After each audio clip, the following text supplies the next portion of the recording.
Bonjour à tous et à toutes. Je vous invite à lire un passage où Ésaïe parle de la création et exprime le fait que c'est le Seigneur qui en est à l'origine. Ésaïe 40, 21 et 22. Ne le savez-vous pas? Ne l'avez-vous pas appris? Ne vous l'a-t-on pas fait connaître dès le commencement? N'avez-vous jamais réfléchi à la fondation de la terre?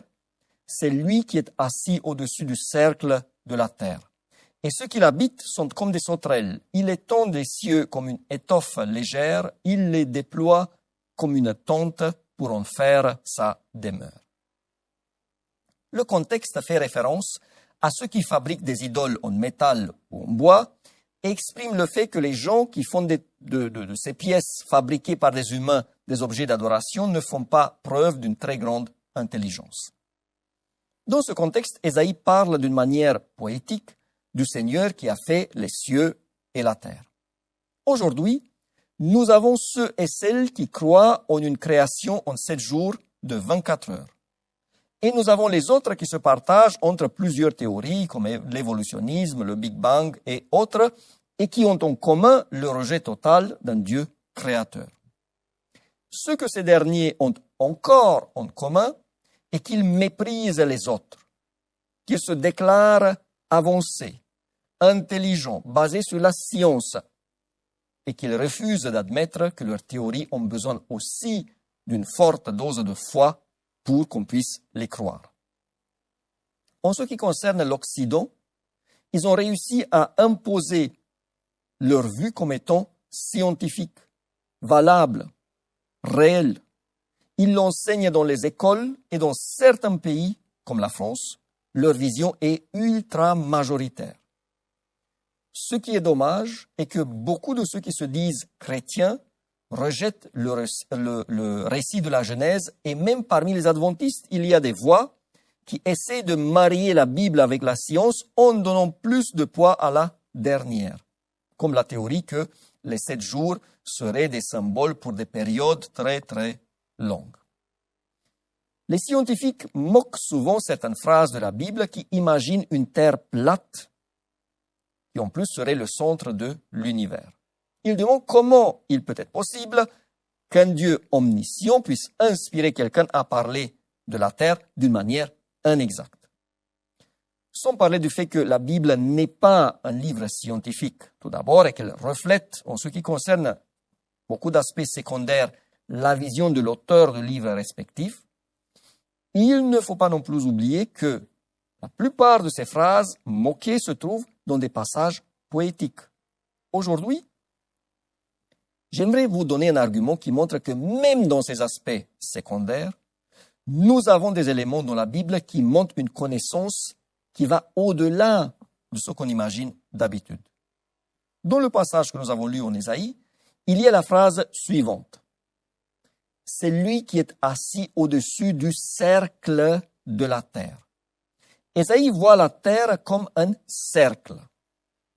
Il est vrai qu'il est sujet d'interprétation s'il s'agit d'un cercle plat, d'un disque, ou d'une sphère, et que la plupart des commentateurs imaginent la première variante. Mais même si nous parlons de l'idée que derrière le mot shug, il y aurait un cercle plat, il s'agit quand même d'un cercle. D'où savait Ésaïe, 740 ans avant Jésus-Christ, que la terre serait ronde comme un cercle, alors que c'est plus tard que les savants ont découvert cela. Ce n'est que l'inspiration divine qui a pu lui suggérer la forme ronde de la terre. Il est même probable, même si je ne peux pas l'affirmer à 100%, que dans l'esprit d'Ésaïe, ce mot décrive une sphère. Mais il y a d'autres passages, même plus anciens, qui disent la même chose. Proverbe 8, 27. Lorsqu'il disposa les cieux, j'étais là. Lorsqu'il traça un cercle à la surface de l'abîme. Ça, c'est du temps de Salomon. Et encore plus ancien, il y a plusieurs passages dans le livre de Job. Ma conviction est que l'auteur de ce livre est Moïse et que nous parlons donc d'événements d'avant 1500 ans avant Jésus-Christ. Job 26, 10 d'abord. Il a tracé un cercle à la surface des eaux, comme limite entre la lumière et les ténèbres. Job 22, 14. Très intéressant. La traduction LSG d'abord. Les nuées l'enveloppent et il ne voit rien. Il ne parcourt que la voûte des cieux. Il s'agit du même mot shug. Et d'autres traductions disent il ne parcourt que le pourtour des cieux. Il ne parcourt que le cercle des cieux. Première traduction, c'est la TOB, et la deuxième, une traduction allemande. Donc ici, le ciel est vu comme un cercle, ou plutôt comme quelque chose qui enveloppe la terre. Quelque chose de rond, comme une sphère, d'où le mot voûte en traduction. L'auteur n'a sûrement pas décrit une sorte de disque au-dessus de sa tête, mais une sphère qui enrobe une autre. Si la voûte des cieux est ronde, la terre doit être forcément comme un ballon, une sphère. D'où auraient pu les gens qui vivaient 1500 ans avant Jésus-Christ connaître ces détails? Pour ceux qui veulent le voir, la Bible offre assez d'indices pour croire qu'il y a une inspiration divine derrière et que le récit de la Genèse est vrai et véritable.